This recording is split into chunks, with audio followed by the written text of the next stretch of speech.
جب تک نظریں ناپاک ہوتی ہیں ارادوں میں دراڑیں ہوتی ہیں، جب نظریں ناپاک ہوتی ہیں پھر عقیدے متزلزل ہوتے ہیں، جب نظریں ناپاک ہوتی ہیں پھر انسان کوئی بھی مہم سر نہیں کر سکتا، اور جب نظر پاک ہوتی ہے۔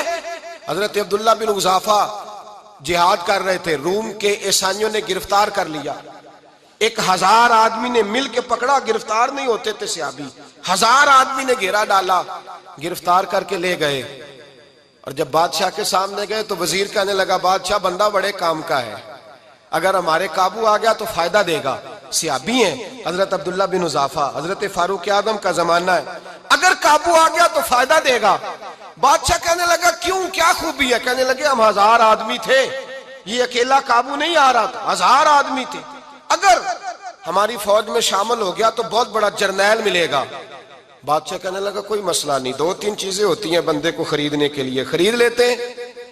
بادشاہ کہنے لگا عبداللہ جتنی دولت تجھے چاہیے میں تجھے دے دیتا ہوں، میرے لشکر میں آ جا، معاذ اللہ اسلام چھوڑ دے۔ حضرت عبداللہ بن حذافہ کیا فرماتے ہیں بڑا تو بیوقوف ہے، میں نے دولت کمانی ہوتی تو مدینے میں بیٹھ کے تجارت کرتا، میں دولت کمانے نہیں نکلا، میں تو رسول اللہ کی رضا کمانے کے لیے نکلا ہوا ہوں۔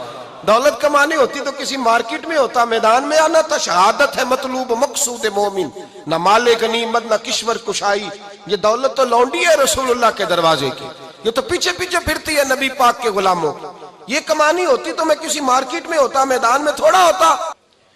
عبداللہ بن حذافہ سے دوسری چال چلی، کہنے لگے میاں عہدہ جو تجھے چاہیے، میں بادشاہ ہوں، میرے نیچے جو عہدہ تو کہے گا وہ تجھے مل جائے گا۔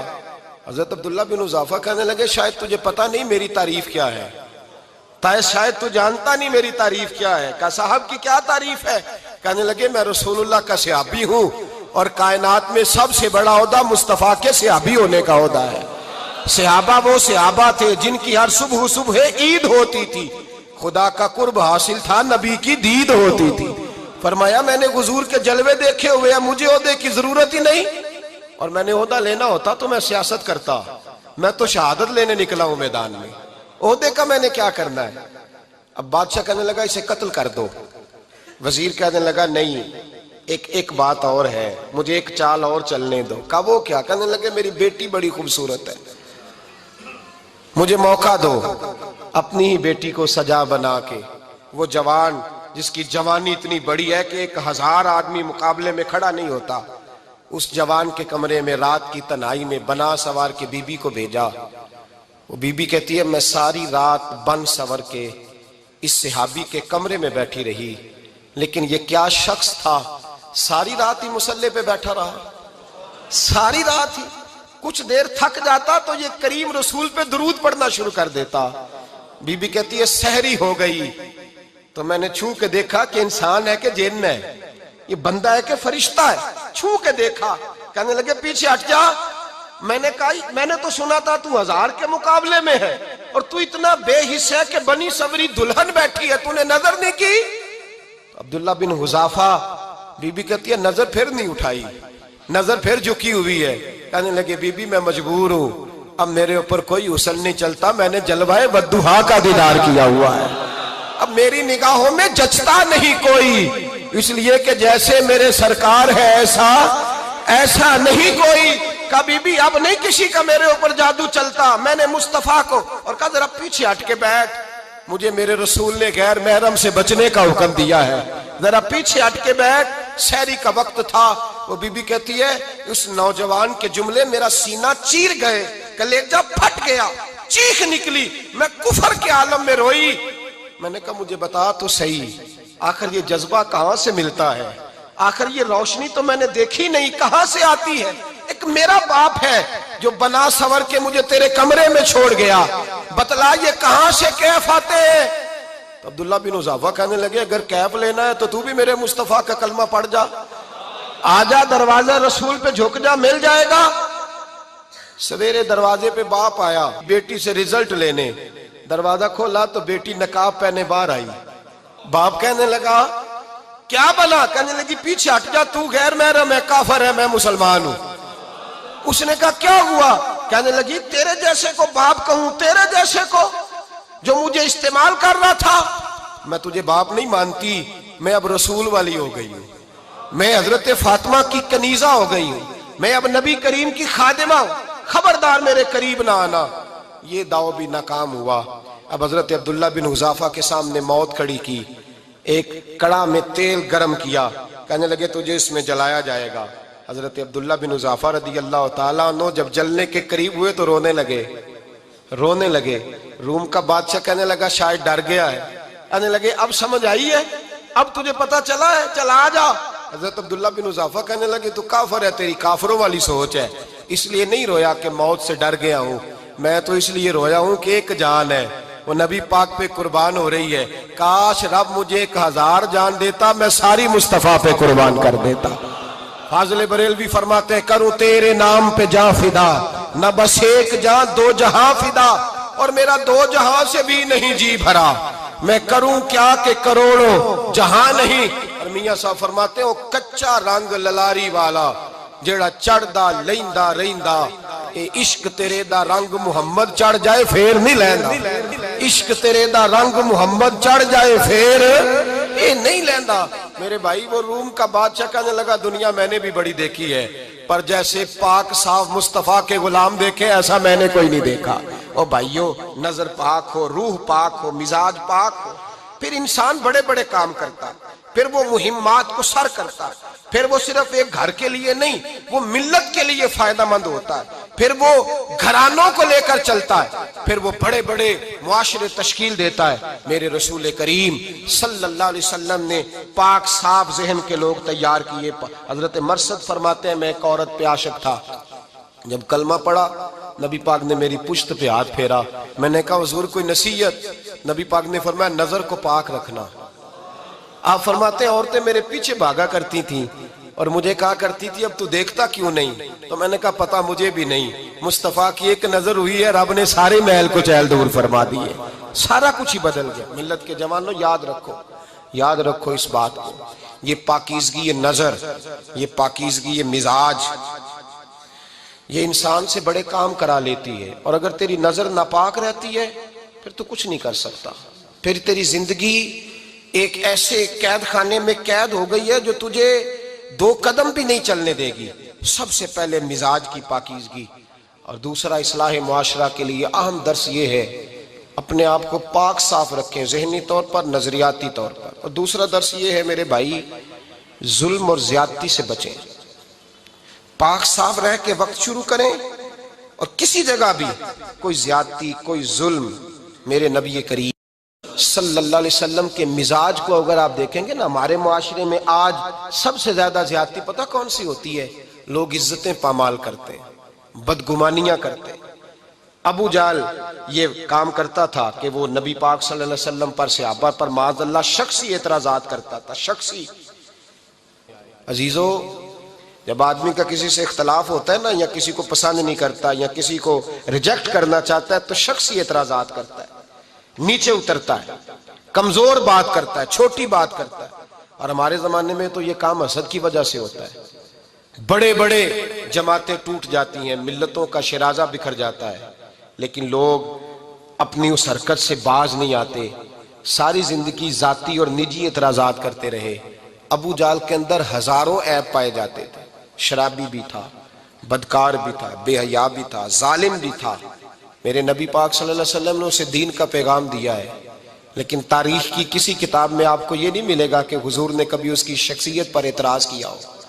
یہ فرمایا ہے کہ بڑا فرعون ہے اس امت کا، لیکن نیچے اتر کر کبھی اس کی ذاتی اور شخصی زندگی پر کوئی زیادتی صحابہ کی طرف سے اور نبی پاک کی طرف سے۔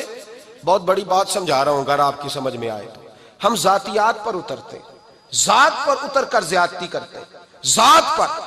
ہمارا اب ظلم نجی سطح سے شروع ہو رہا ہے اور پوری ملت کو لپیٹ میں لے رہا ہے، پوری ملت کو۔ چھوٹی چھوٹی زیادتیاں ہیں جو پورے معاشرے کو اپنی لپیٹ میں لیتی ہیں۔ میرے نبی کریم علیہ السلام نے جو دین ہمیں دیا ہے وہ خیر خواہی کا مذہب ہے، وہ بھلا کرنے کا مذہب ہے، وہ کام آنے کا مذہب ہے، وہ ظلم سے بچنے کا مذہب ہے۔ میرے نبی پاک نے فرمایا ظلم سے بچ جانا، قیامت کے اندھیروں میں جو بڑا اندھیرا ہوگا وہ ظلم ہوگا۔ اصلاح معاشرہ کانفرنس کا پہلا سبق میں نے عرض کیا کہ نظر کو، ذہن کو، سوچ کو پاک رکھیں، اور دوسرا زندگی میں کبھی زیادتی نہ کریں، کبھی بھی اپنے مخالف پر بھی کبھی شخصی ذاتی اور نجی اعتراضات نہ کریں. یہ انسان کے اندر کا ظلم ہوتا ہے. ہمارے گھروں کے اندر سے ظلم جنم لینے لگا ہے. روز بہو پہ تیل چھڑکا جاتا ہے, روز کسی نہ کسی شہر سے اپنے ہی گھر سے اپنے ہی چراغ کو بند کرنے کی خبر نکلتی ہے. سڑکوں پہ, چوکوں پہ, چوراہوں میں غریب مسلے جاتے ہیں. جس کے ہاتھ جہاں تک پہنچتے ہیں وہ وہاں تک معاذ اللہ زیادتی کر گزرتا ہے. اگر قوم ظلم سے بچنے لگے, زیادتی سے بچنے لگے, تکلیف دینے سے بچنے لگے تو معاشرہ سنور جائے گا. میرے رسول کریم علیہ السلام نے اپنے غلاموں سے پوچھا تھا, بتاؤ مفلس کون ہوتا ہے؟ کون ہے جس کے پاس کچھ نہیں ہوتا؟ صحابہ نے کہا یا رسول اللہ جس کے پاس پیسے نہ ہو. بخاری مسلم متفق علیہ حدیث ہے.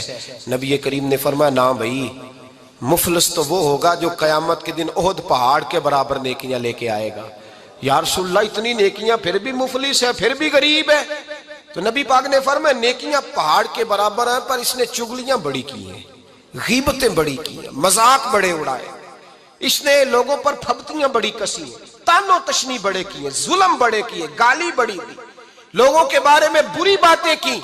اب رب کریم نے وہ ساری نیکیاں ان لوگوں میں بانٹ دی. مفلس ہو گیا, غریب ہو گیا. زیادتی نہیں کریں, ظلم نہ کریں. اپنی نجی زندگی سے لے کر, گھر کے اندر سے لے کر اجتماعی زندگی تک زیادتی سے بچیں. میرے نبی کریم علیہ السلام نے اپنے غلاموں کو یہ درس دیا ہے, دیکھنا کبھی زیادتی نہ ہونے پائے, دیکھنا کہیں ظلم نہ ہونے پائے, دیکھنا کسی شخص کو تمہارے قول فعل سے, تمہارے مزاج سے تکلیف نہ پہنچے. میرے بھائیوں, حضرت وہب ابن منبہ علیہ رحمہ فرماتے ہیں کہ بنی اسرائیل کے اندر ایک بادشاہ محل بنانے جا رہا تھا. محل آج بھی جس آدمی کی سوسائٹی کے اندر 2-4 قلعے, 2-4 ایکڑ کسی غریب کے آ جائیں, وہ یہاں تو اسے دھمکاتا ہے یا بلیک میل کرتا ہے, کچھ نہ ہو سکے تو پھر قتل ہی کرا دیتا ہے معاذ اللہ. اور یہ خبریں عام ہمیں سننے, پڑھنے اور دیکھنے کو ملتی ہیں. بادشاہ محل بنانے جا رہا تھا. ایک غریب بی بی رہتی تھی, اس کی جھونپڑی بادشاہ کے محل کے نقشے میں آتی تھی. بادشاہ نے کہا بی بی منہ مانگی قیمت لے لو, خالی کر دو یہ مکان. بزرگوں کو اپنے جھونپڑیوں سے بڑی دلچسپی ہوتی ہے. بچے سوسائٹیوں میں چلے جاتے ہیں, ابا جی کہتے ہیں مجھے گاؤں میں رہنے دو, میرا یہی دل لگتا ہے, مجھے اس گھر سے دلچسپی ہو گئی. اماں کہنے لگی بادشاہ میں یہاں بیاہ کے آئی تھی, خامد انتقال کر گیا, اولاد اللہ نے دی نہیں, میں پکا ہوا پھال ہوں, گر جاؤں گی تو تیرا ہی ہے, لیکن مجھے اس آشیانے میں رہنے دے. یہ گھونسلہ میں نے تنکا تنکا کر کے بنایا ہے, مجھے رہنے دے, نہ مجھے نکال. کہنے لگا میرا نقشہ خراب ہوتا ہے. بی بی سارا دن مکان میں بیٹھی رہتی کہ میری جھونپڑی ٹوٹ نہ جائے. ظالم کی نظر میں آ گئی ہے کہیں میرا یہ آرزوؤں کا محل چکنا چور نہ ہو جائے. سارا دن ڈیوٹی کرتی. بادشاہ نے بھی 2-4 سپاہی کھڑے کر دیے, جب گھر سے نکلے تو بلڈوز کر دینا, مکان کو گرا دینا. وہ خاتون کتنی دن بندہ بیٹھ سکتا ہے. ایک دن سر شام گھر سے نکلی, 2-1 گھنٹے کے بعد واپس آئی تو مکان گر گیا تھا, دیوار بن گئی تھی. حضرت وہب ابن منبہ فرماتے ہیں بس اس نے دعا کی, اس نے دعا کی تو رب کریم نے وہ شہر سارا تباہ کر دیا. اس بی بی نے 2 جملے کہے تو الٹ پلٹ دیا وہ سارا شہر. میرے نبی کریم علیہ السلام نے فرمایا جب مظلوم کے ہاتھ دعا کے لیے اٹھتے ہیں تو عرش کا مالک آسمان سے کہتا ہے کھول دے سارے دروازے, اس کے بیچ کوئی پردہ نہیں رہنا چاہیے, آنے دے. مظلوم ہے, اس پر ظلم ہوا ہے, ظلم ہوا ہے. لوگ کہتے ہیں میں بے چین رہتا ہوں صاحب, مولانا صاحب, پیر صاحب, وہ گھر کے ایک کونے سے چیخنے کی آواز آتی ہے, کوئی دم مل جائے, کوئی تعویذ ہو جائے, کچھ ایسا ہو جائے کہ بچت ہو جائے, کوئی ایسی پھونک لگ جائے کہ آرام آ جائے. تو میں کہتا ہوں بھائی اگر بڑے دم کرانے سے بھی فرق نہیں پڑا, اگر بڑے تعویذ لینے سے بھی چیخیں بند نہیں ہوئی, تو ذرا ٹٹول کے دیکھ لو کہیں کسی یتیم کی آہیں ہی نہ دفن ہو وہاں, کہیں کسی غریب کا گوشت تو نہیں دبا لیا, کہیں کسی کو لوٹ کے تو دیوار نہیں بنا لی, کہیں کسی کا مکان پہ قبضہ کر کے تو نہیں بنایا. اگر لوٹ اور حرام کا مال ہو تو پھر چیخیں بند نہیں ہوتی, پھر سکون سے سویا نہیں جاتا, پھر وہاں آرام کی نیند نہیں آتی. حضرت وہب ابن منبہ فرماتے ہیں بی بی آئی اور آ کر کے اس نے جب دیکھا میرا گھر ٹوٹ گیا ہے, محل ٹوٹ گیا ہے, حالات بدل گئے ہیں, تو خاتون آتی ہے اور میرے بھائی دعا کی تو اس نے انداز ہی بدل کے رکھ دیے. مکان سے نکلی تو مکان ٹوٹ گیا, اور فرماتے ہیں واپس آئی تو ہاتھ پھیلا کے پتہ کیا کہتی ہے, کہتی اے اللہ میں تو موجود نہیں تھی، بتا تو کہاں گیا تھا؟ تو بھی موجود نہیں تھا، میں تو نہیں تھی، پر تو کہاں تھا؟ بس رب کریم نے حضرت جبریل کو حکم دیا، فرمایا یہ بستی الٹ دو، ساری تباہ کر دو، یہ لوگ نہیں رہنے چاہیے، جو ظلم تو سہتے ہیں بغاوت نہیں کرتے، نہیں رہنے چاہیے۔ صاحب طبقات کہتے ہیں میرے مصطفیٰ کریم سید عالم صلی اللہ علیہ وسلم کے وصال ظاہری کے ایام قریب آئے تو حضور نے سرخ پٹی باندھی، تیز بخار ہے نبی کریم کو، 2 صحابہ سہارا دے کے مسجد میں لائے، نبی پاک علیہ السلام کو بظاہر سہارا دے کے لایا گیا۔ کریم رسول نے لوگوں کو جمع کیا، حضور آج کیا ہونے والا ہے، آج کیا کہا جائے گا، آج کس لیے میٹنگ بلائی ہے؟ نبی کریم کے کل صحابہ جب مسجد میں جمع ہوئے تو کھچا کھچ مسجد بھری ہے۔ وصال ظاہری سے چند یوم پہلے کی بات، نبی پاک نے فرمایا آج تمہیں کوئی جہاد کی ترغیب نہیں دینی، آج کوئی نیا پیغام نہیں دینا، آج تمہیں بتانا ہے کہ رب نے اپنے بندے کو اختیار دیا ہے، چاہے تو دنیا میں رہے، چاہے تو اس کی بارگاہ میں حاضر ہو جائے۔ اس عبد نے بارگاہ ربوبیت کی طرف لوٹنے کا ارادہ کر لیا ہے۔ حضرت صدیق اکبر رونے لگے تو صحابہ نے کہا تمہیں کیا ہوا؟ کہنے لگے سمجھ نہیں رہے، کسی کی بات نہیں کر رہے، نبی پاک تو اپنی بات فرما رہے ہیں، اس نے جانے کا ارادہ کر لیا۔ سنیے میرے بھائی، محبوب پاک نے فرمایا بھائی کسی شخص کو میری طرف سے کوئی تکلیف پہنچی ہو تو بدلہ لے سکتا ہے، بدلہ لے سکتا ہے، کسی کو تکلیف پہنچی ہو۔ صحابہ پھوٹ کے رونے لگے، محبوبہ کرم ہی کرم ہوا ہے، رحمت ہی رحمت آئی، آپ کے بارے میں گمان کرنے والا بھی دائرہ ایمان سے نکل جائے گا۔ حضور آپ کیا فرما رہے ہیں؟ فرمایا نہیں بھئی اٹھو۔ پیچھے سے جناب عکاشہ بن محصن اٹھے، ہاتھ کانپتے ہیں، آگے بڑھے، کہنے لگے یا رسول اللہ ایک جنگ کے موقع پر آپ نے درہ مارا تھا، ننگی پیٹھ پر صفیں سیدھی کراتے، بات دل میں رہ گئی ہے، میں نے بدلہ لینا ہے۔ نبی کریم نے فرمایا بلال دوڑ کے جاؤ، فاطمہ کے گھر درہ پڑا ہے، درہ لاؤ۔ سیدنا بلال حبشی کہتے میں گیا، دستک دی، سیدہ طیبہ طاہرہ حضرت فاطمہ فرمانے لگی بلال کیسے آئے ہو؟ اماں جی وہ درہ چاہیے تھا۔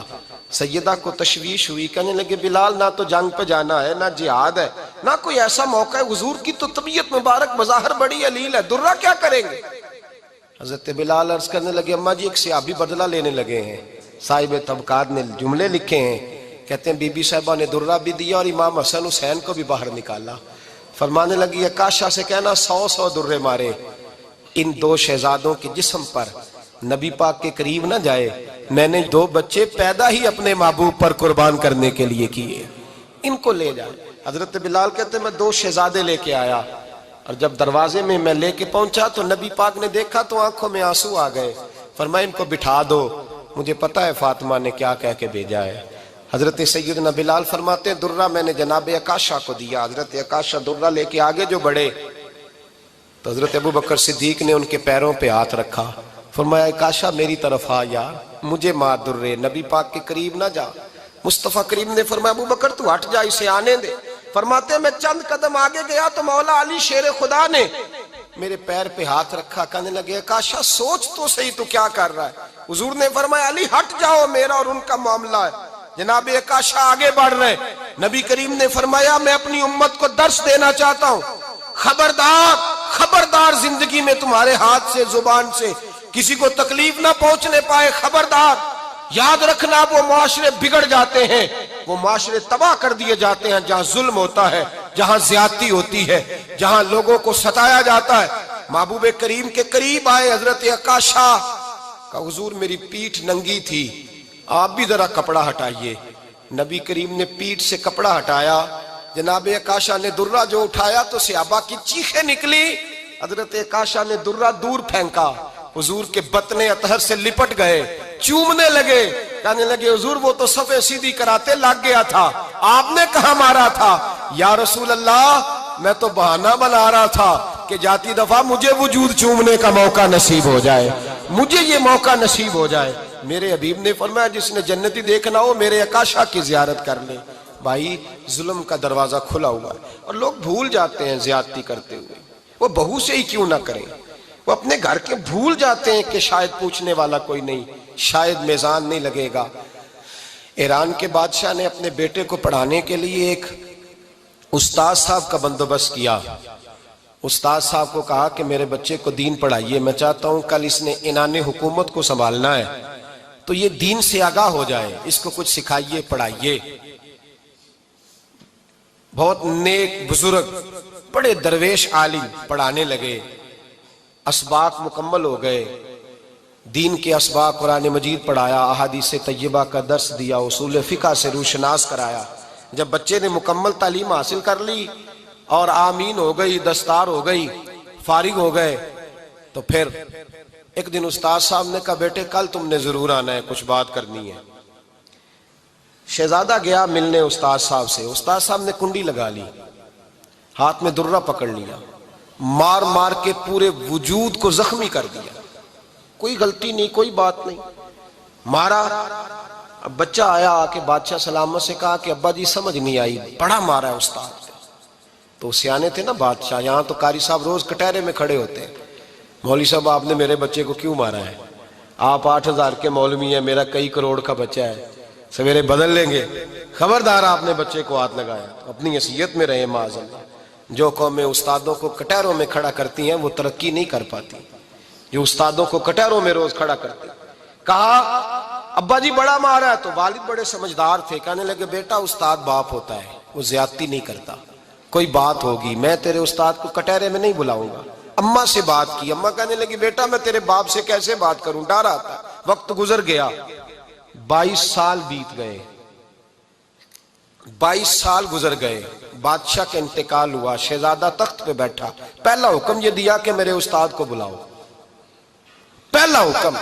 استاد جی بوڑھے ہو گئے تھے، چھڑی کے اوپر ٹیک لگا کے آئے اور بھویں سفید ہو کے جھک گئی تھیں، یوں آنکھ کھول کے بڑی مشکل سے دیکھا، کہنے لگے شہزادے حکم ہو۔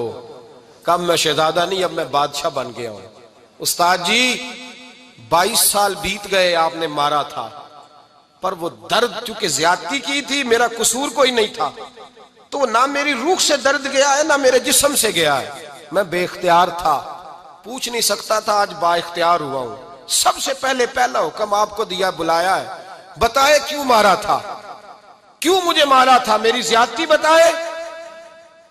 تو استاد، بوڑھے استاد کی آنکھیں آنسوؤں سے بھر گئیں، کہنے لگے بیٹے بس آج کے دن کے لیے مارا تھا، یہ جو دن آ گیا نا میری زندگی میں اس لیے مارا تھا، یہ میں چاہتا تھا میری زندگی میں وقت آئے، آج کے بس میری مراد پوری ہو گئی۔ کہا صاحب کس لیے، مجھے بھی سمجھائے۔ آپ فرمانے لگے کتنی دیر ہو گئی تجھے مار کھائے ہوئے، کتنا زمانہ بیت گیا؟ کہنے لگا 22 سال۔ فرمایا زخم بھولے تو نہیں، درد ختم تو نہیں ہوئی، تمہیں بات 1 منٹ کے لیے بھی تمہارے حافظے سے محو تو نہیں ہوئی؟ کہا استاد جی روز رات کو یاد آتی، روز خیال آتا تھا۔ استاد کہنے لگے بھائی تو بے اختیار تھا، پوچھ نہیں سکا، 22 سال تجھے یاد رہا، مجھے پتا تھا تو ایک دن حکمران بنے گا، میں نے تجھے اس لیے مارا تھا کہ بیٹے یاد رکھنا، کسی پہ ظلم نہ کرنا، اگر تجھے 22 سال تک یاد رہا ہے تو جس پر تو ظلم کرے گا اسے بھی قیامت تک یاد رہے گا، اور یہ یاد رکھنا تو آج با اختیار ہوا تو تو نے مجھے بلا لیا ہے، قیامت کے دن غریب با اختیار ہو جائیں گے، مظلوم با اختیار ہو جائیں گے، وہ با اختیار ہوں گے، للہ الواحد القہار، رب کریم کی بارگاہ کے اندر ان کا اختیار ہوگا، اکیلے اللہ کی حکمرانی ہوگی، پھر وہ بلائیں گے بڑے بڑے کج کلاہ، دنیا میں جن کی پگڑیاں اونچی تھیں وہ سر جھکائے کھڑے ہوں گے، دنیا میں جو ڈکٹیٹر بنتے تھے ان کی پشتیں لال ہوں گی، ان کو غدار لکھا جائے گا، قیامت تک نہیں بھولے گا۔ ظلم کرنا تو سوچ سمجھ کے کرنا، اتنا کرنا جتنا تم سہ سکتے ہو، اتنی زیادتی کرنا جتنی قیامت میں تم برداشت کر سکتے ہو۔ میرے نبی کریم صلی اللہ علیہ وسلم نے فرمایا ظلم سے بچو، یہ قیامت کے اندھیروں میں سے ایک اندھیرا ہوگا، زندگی میں زیادتی نہ کریں، اگر تھوڑی دیر کے لیے کوئی چیز برداشت کر جائیں گے تو وہ فائدہ دے جائے گی، کچھ دیر کے لیے اگر سہ جائیں گے تو نفع مل جائے گا، سہنے کی کوشش کریں لیکن زیادتی نہ کریں، نظر کو، سوچ کو، ذہن کو پاک رکھیں، اور میرے بھائی زندگی پوری ظلم سے بچیں، زیادتی سے بچیں۔ امیر المومنین حضرت جناب سیدنا عمر فاروق رضی اللہ تعالیٰ عنہ رات گھر میں تھے تو رونے لگے، بڑی دیر تک روتے رہے، والدہ اٹھی تو صاحبزادے سے کہنے لگی پتہ کرو تمہارے باپ کو کیا مسئلہ ہے۔ شہزادے آئے، کہنے لگے امیر المومنین والد گرامی کیا ہوا؟ تو حضرت عمر فاروق کہنے لگے بیٹا اپنی اماں کو بلاؤ۔ والدہ آ گئیں، کیا بات ہے، کچھ طبیعت خراب ہے تو حکیم کا بندوبست کیا جائے۔ تو حضرت عمر کہنے لگے کچھ بھی نہیں، آج مسجد سے نکلا ہوں تو نبی پاک کے صحابہ میری تعریفیں کر رہے تھے۔